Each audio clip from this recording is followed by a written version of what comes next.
I will invite you all to close your eyes and sit in a comfortable position or in any position, just comfortable. And we can close our eyes,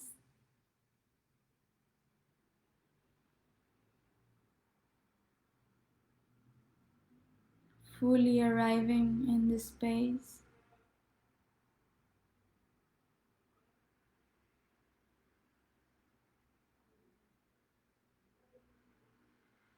letting everything that you were doing behind,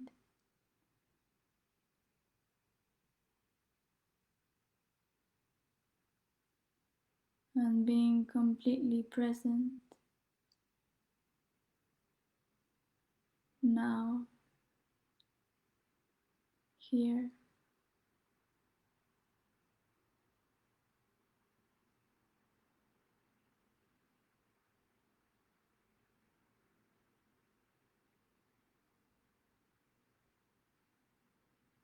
And I invite you to be aware of your breath,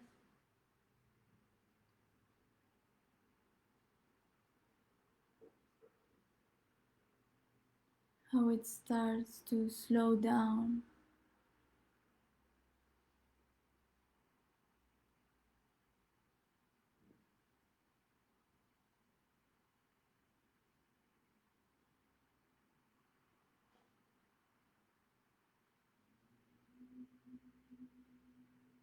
and we center ourselves in the middle of the chest, a little bit to the right, your spiritual heart,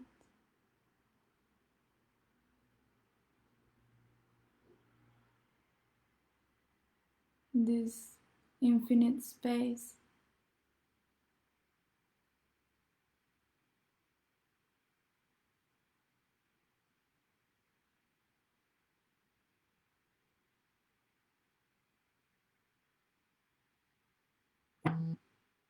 And from here,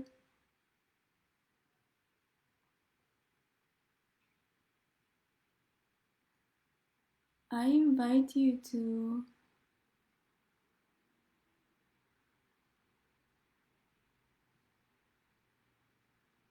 contemplate or whatever comes to you about the topic of death,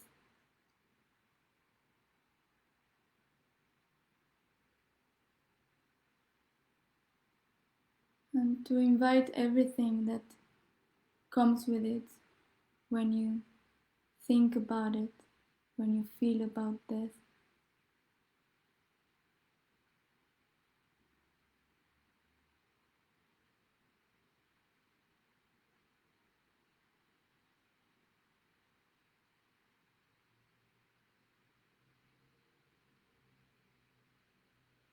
What you feel inside, if you feel some kind of contraction or fear, inviting everything that comes.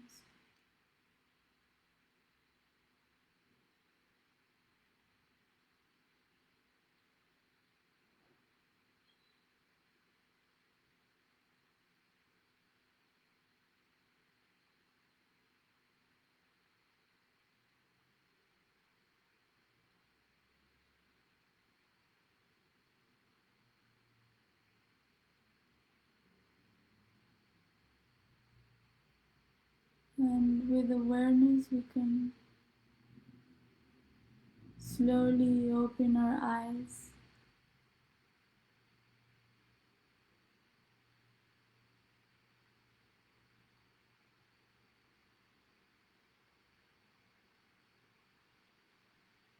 Namaste, everybody, and welcome to this second talk about death. We had a beautiful talk about death last week with Sabina, Now is my turn, and next week would be steps, approach, and talk. So I invite you to stay tuned and yes.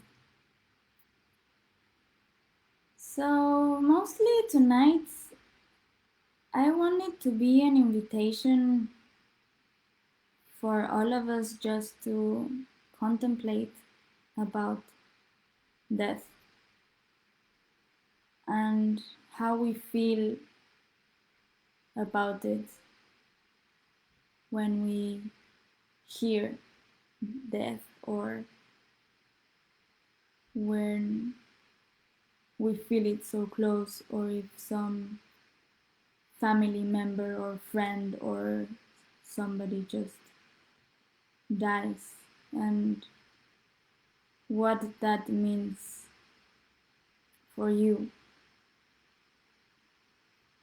and how you go through it.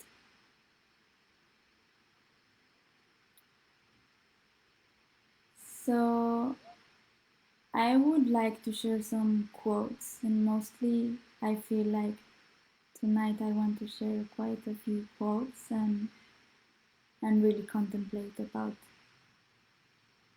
the topic.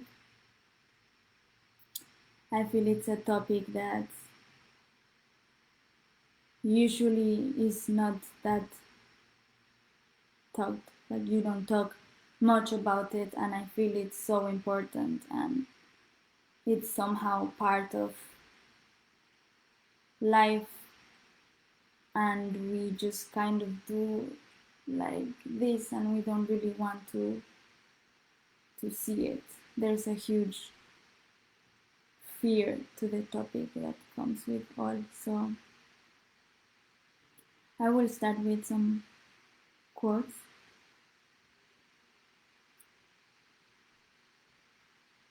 So of course I will start with one of Ramana Maharshi.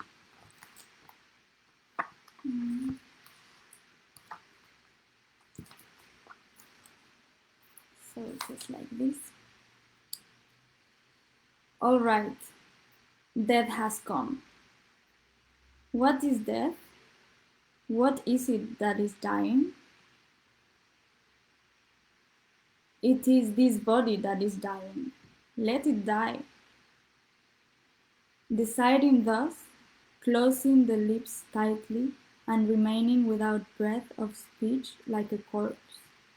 What came to my knowledge as I looked within was, this body is dead. Now it will be taken to the cremation ground and burnt.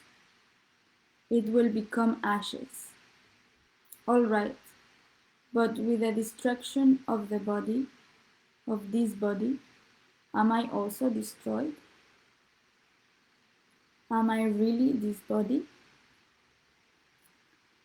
Although this body is lying as a speechless and breathless corpse, undoubtedly I am existing, untouched by this death. My existence is shining clearly and unobstructed. So this perishable body is not I. I am barely the immortal I, the self. Of all things, I alone am the reality. This body is subject to death, but I who transcend the body am eternally living.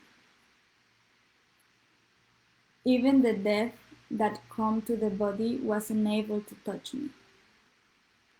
Thus I down directly, and along with it the fear of death had come and first also vanished, never to appear again.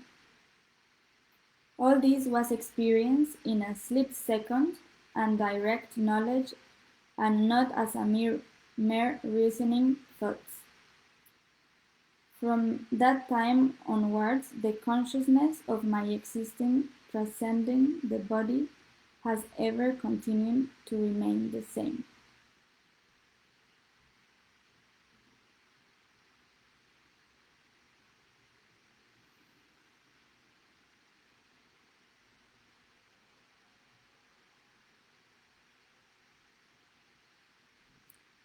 So it's a quote by Ramana Maharshi, this beautiful sage from South India, that is somehow the core of our teachings in our school.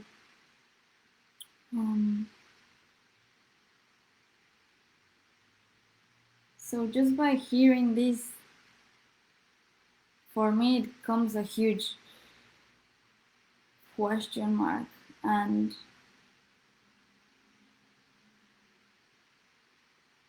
understanding of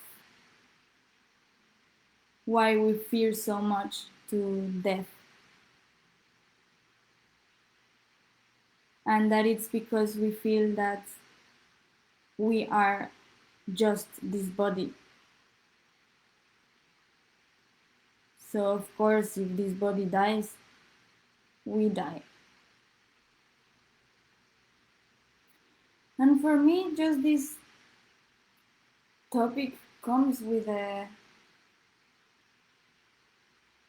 huge understanding or questioning or going just deeper into a deeper meaning of what life is.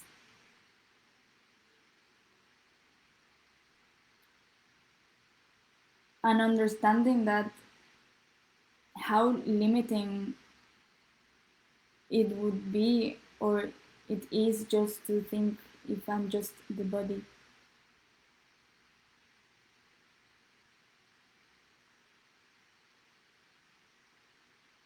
Somehow there is something more to it, and that I feel we all have this intuition of there has to be something more to all this experience.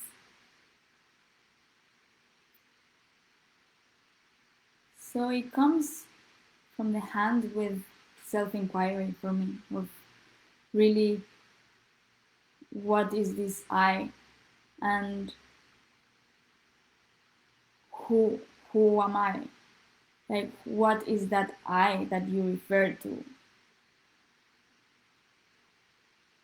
We can be all this life so closed in our bubble or in a box of what we think we are without not without really not knowing this, and thinking and having this idea of all the stories that comes to me, it's what I am. So this meaning, having this family, my mom, my dad, growing up in Mexico, doing this, studying about this and working on this, you create this little story of me. So yes, that's all those stories is you. But what happens if we take all that story? If we literally just put it away, what remains?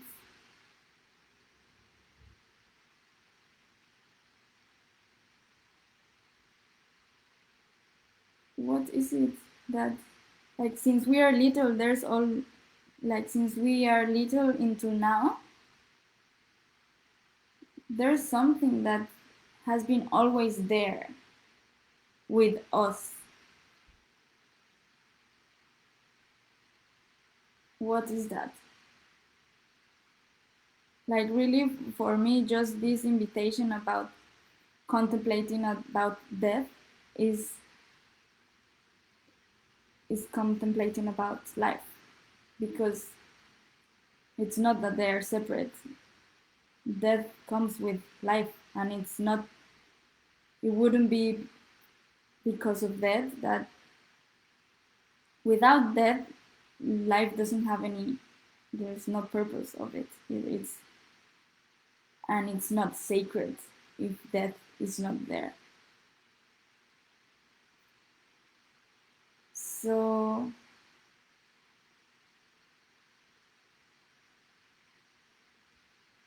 something that is clear and that we all know is that impermanence, and this death is something that comes to you if you're just identified with the body. And that's where I get a little bit like, because of course we're so identified with the body. Like I'm still very identified with the body. Of course, there's a huge unknown of what happens when you die.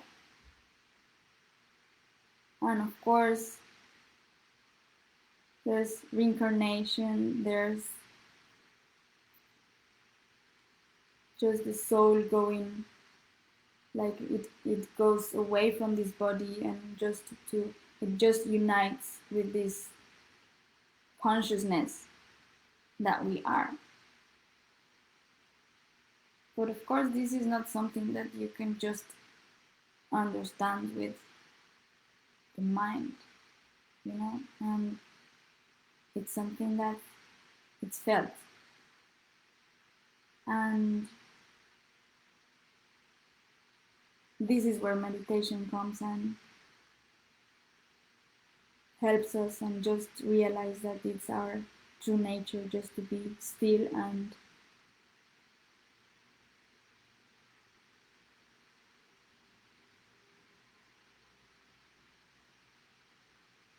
yes.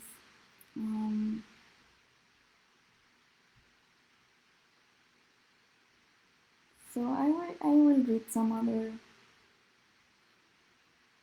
quotes. There's a quote that, well, Sabina mentioned this book on her talk, and I have it here too, like the book of the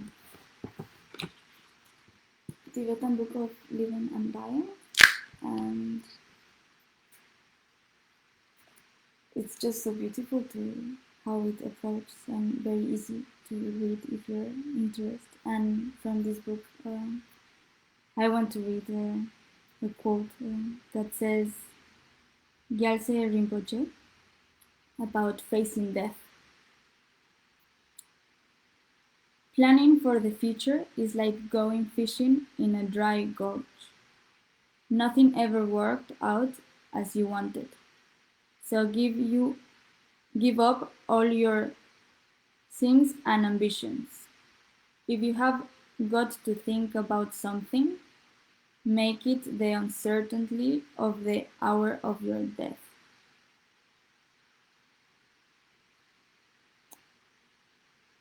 So it's an invitation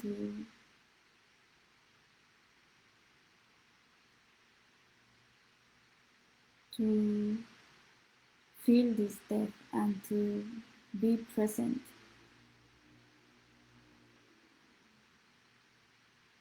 Nothing could never die in this now, in the present moment. So death is seen as change to transformation, and somehow we have so much fear to this, fear to the unknown, and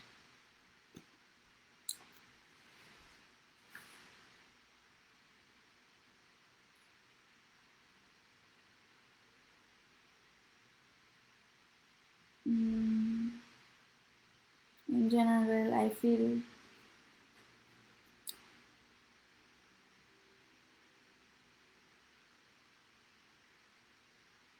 this, the death somehow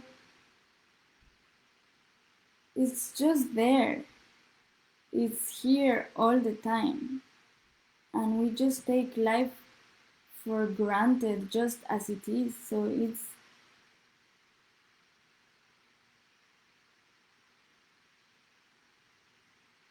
to remember death from Latin memento mori.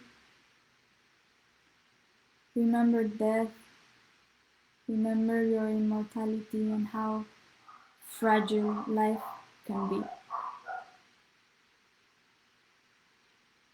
And to fully live, and by understanding this impermanence, to change this, your point of view of what life is. And we'll read another quote. Um, so,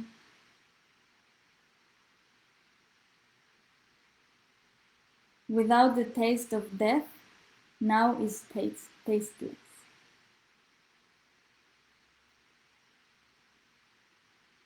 Birth follows death, just as waking up follows sleep.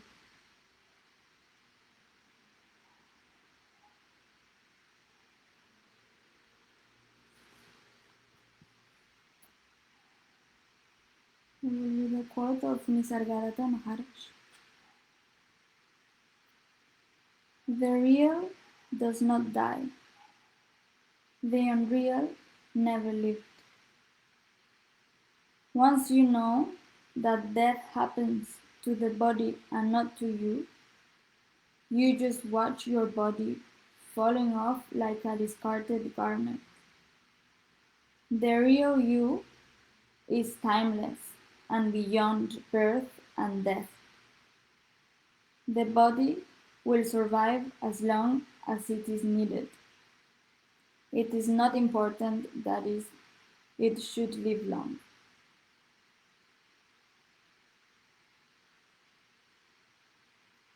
So if we understand that when this body dies, we somehow unite with consciousness, we are infinite. We are eternal.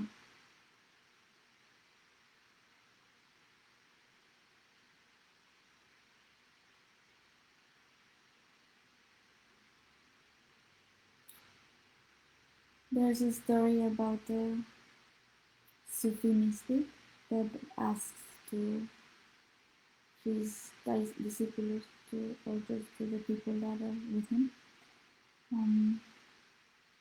who of you understand truth? And everybody, hands up. And who of you are totally with no fear of death? And none of them put their hands up. And the Sufi said, if you think you know truth and still fear death, you don't know truth. Because truth is eternal life, beyond life and death.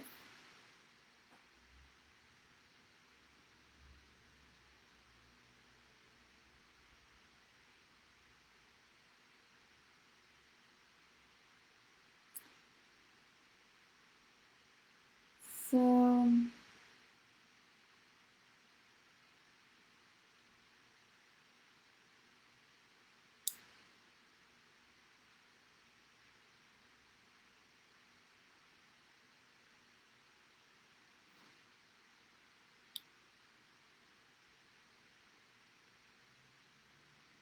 I just, of course, these teachings can be so beautiful, but I mean,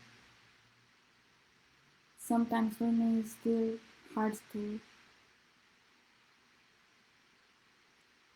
somehow understand, like, okay, I'm infinite and I'm pure consciousness,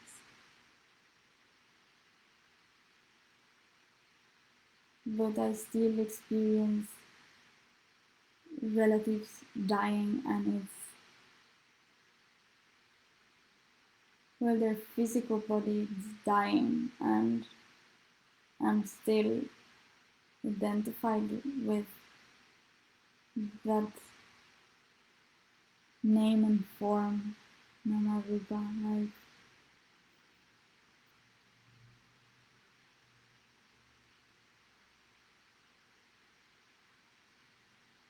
it's hard for me to just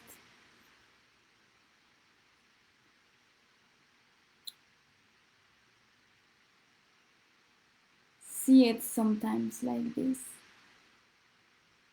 if I think about it.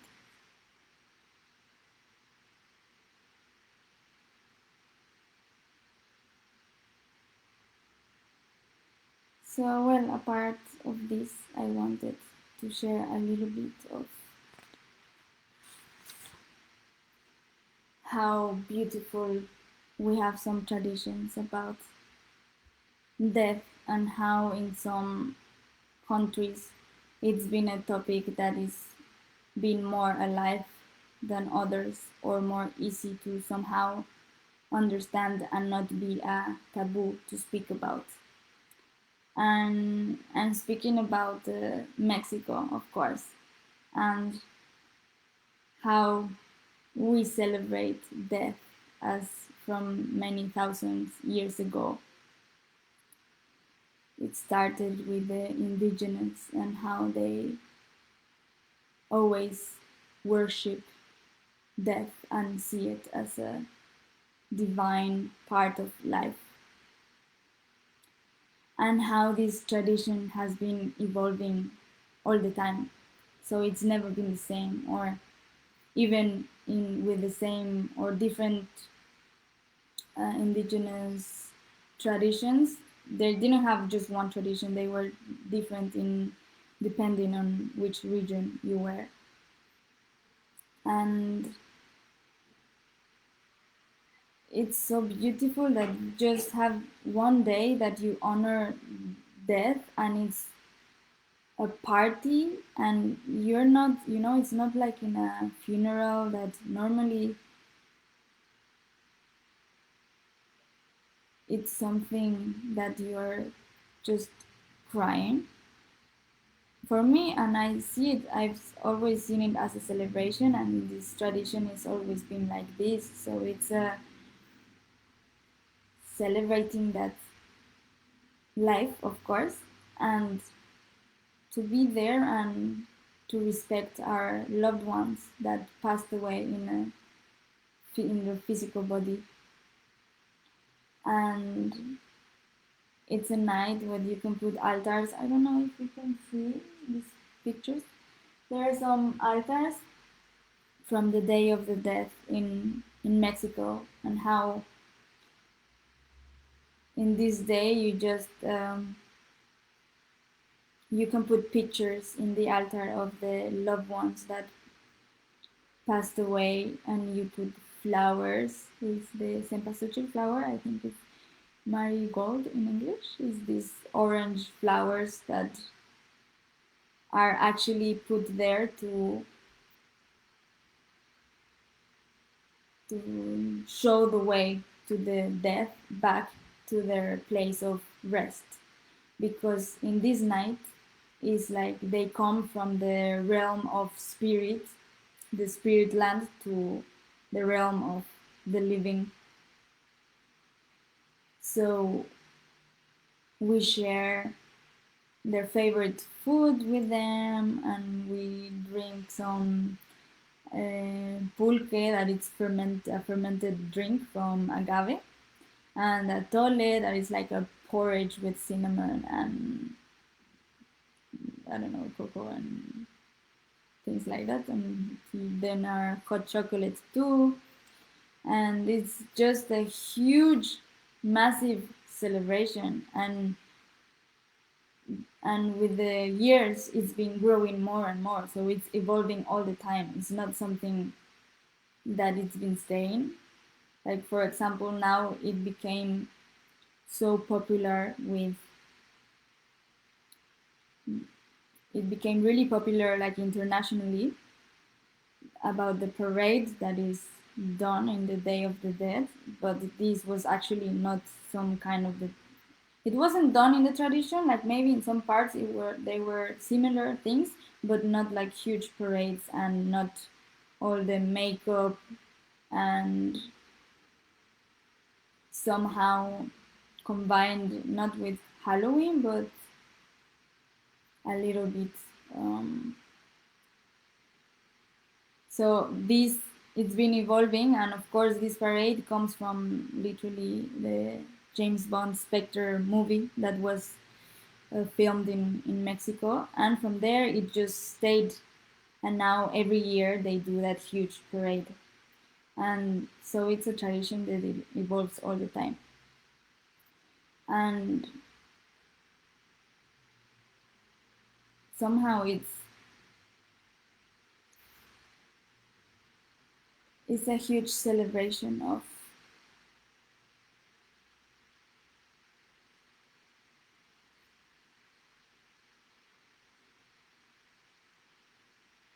life.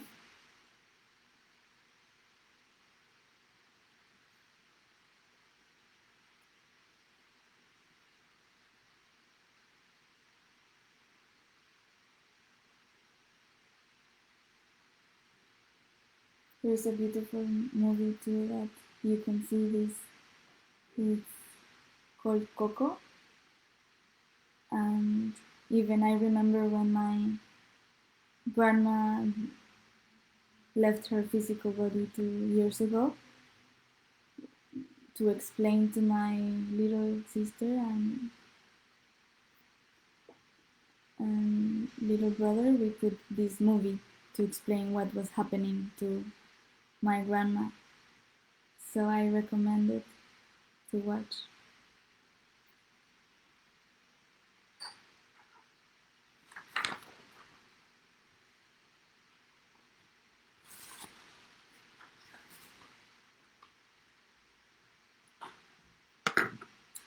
I have another quote of this book of the 5 invitations that Sabina has too.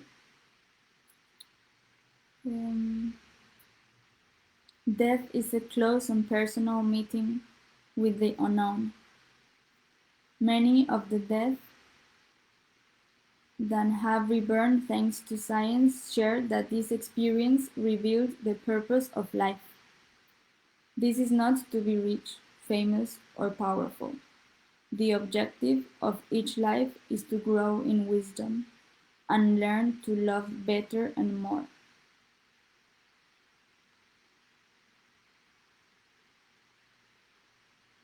So no power, not rich, like not famous. It's just that that doesn't. I mean, the purpose of life is just to have a bigger view of love and just to love unconditionally, and from this dying, just you completely die and you just surrender and you open yourself to live fully.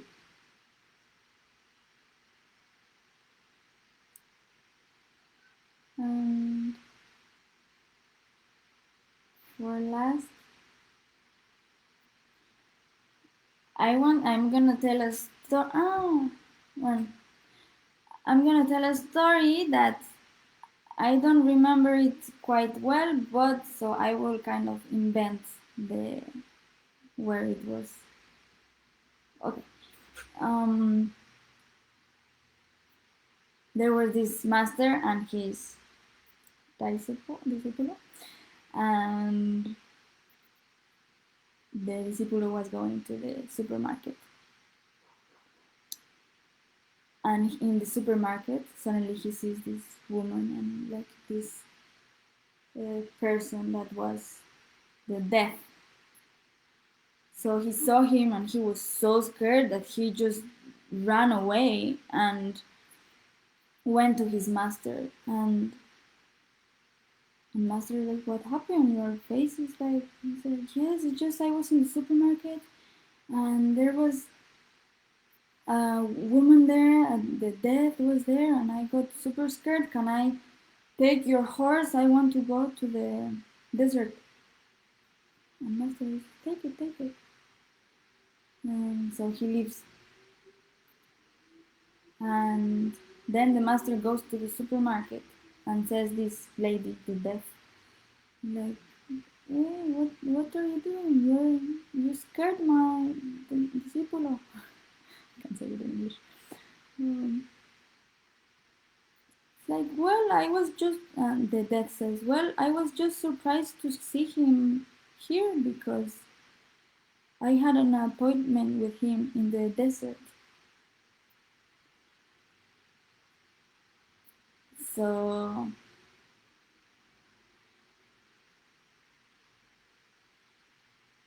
yes, this is just like a, you can't escape from death, you know? And when it comes, it just comes and it's imminent, and we have no idea when it's gonna come, and it's this unknown, and that's why we have so much fear to it. So this is a story that our teacher Sahajananda says in retreat.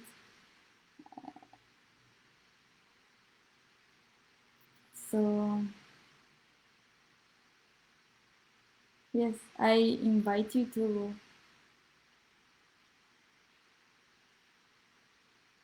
contemplate about this topic and to see how and what moves within you.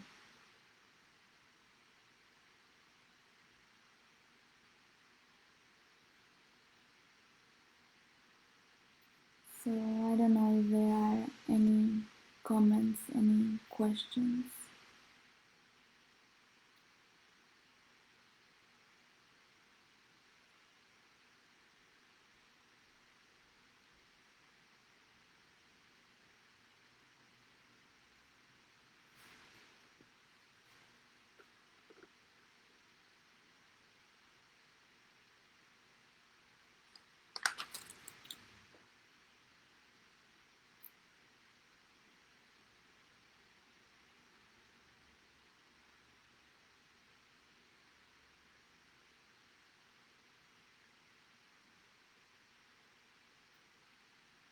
I don't know if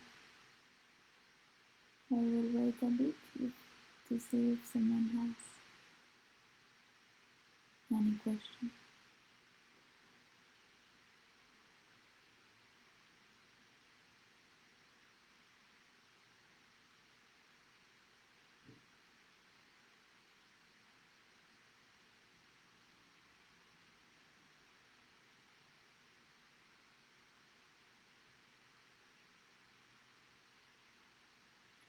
So of course everything that I shared is from how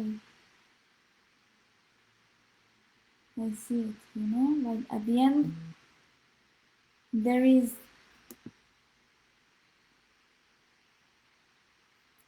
there is no one that experienced death that can tell us what happened. That's the thing, it's something that you can't experience. It just happens. So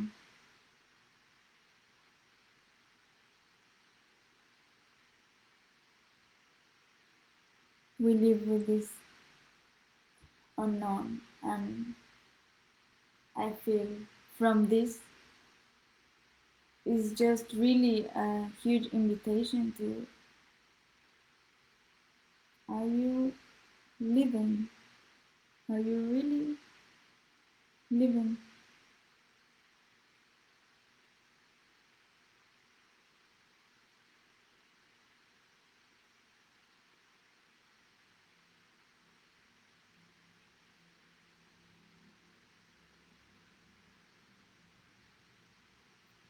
So I don't see any questions here. Um, oh, now I see it. Mm.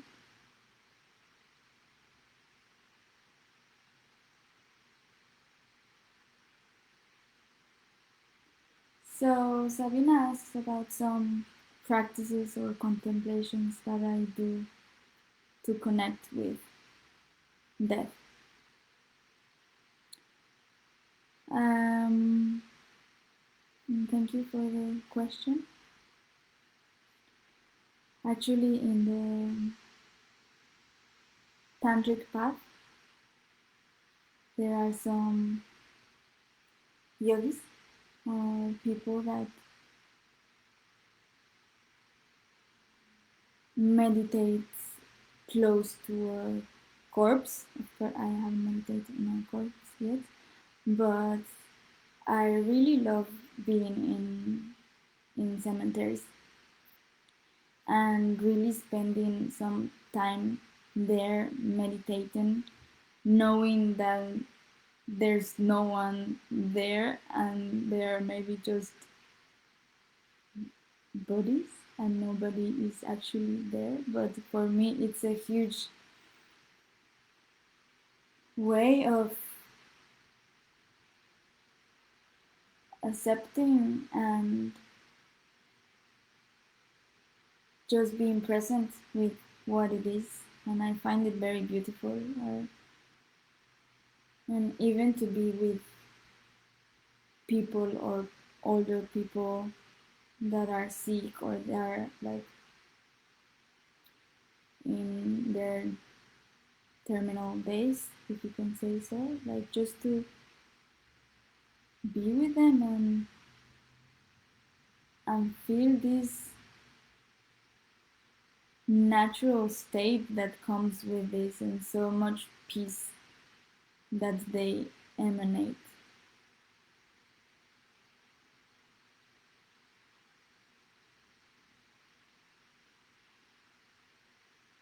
Yes, and yes, there are those are some meditations, and then of course with the tantric path too is Kali, that is this um, goddess from death and destruction. So it somehow destroys to let future creation to come.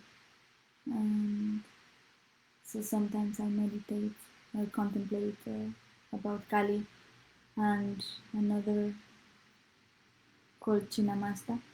That is this uh, death and transformation too. So to invite these energies somehow within you and to really just invite death all the time. And even just by saying, remembering, like in Ridaya, instead of saying hello, just like memento mori, just to remind each other that death will come. So to really, really live fully and do whatever you really feel and to really come back to this true essence that we are and not get lost in all this desire world and materialistic world. So yes, if someone else has another question.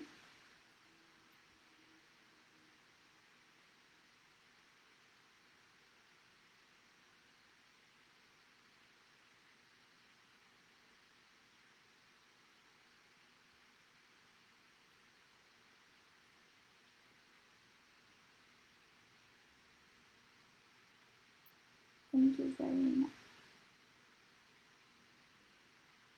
If there are no more questions, thank you so much for being here present. And again, it's all about this presence because somehow right now I'm speaking, but what I said, the words are just going, and what I said a minute ago is already dead. Everything dies. Everything dies. But if you're right now here, here there can't be death. So thank you so much for being here, and I really invite you to contemplate these days about death and what that means for you. And thank you, Adhanam, Sarina, Kali, and Yoga for this invitation to talk about this beautiful topic. So I wish you everybody a good night or day wherever you are. So, namaste.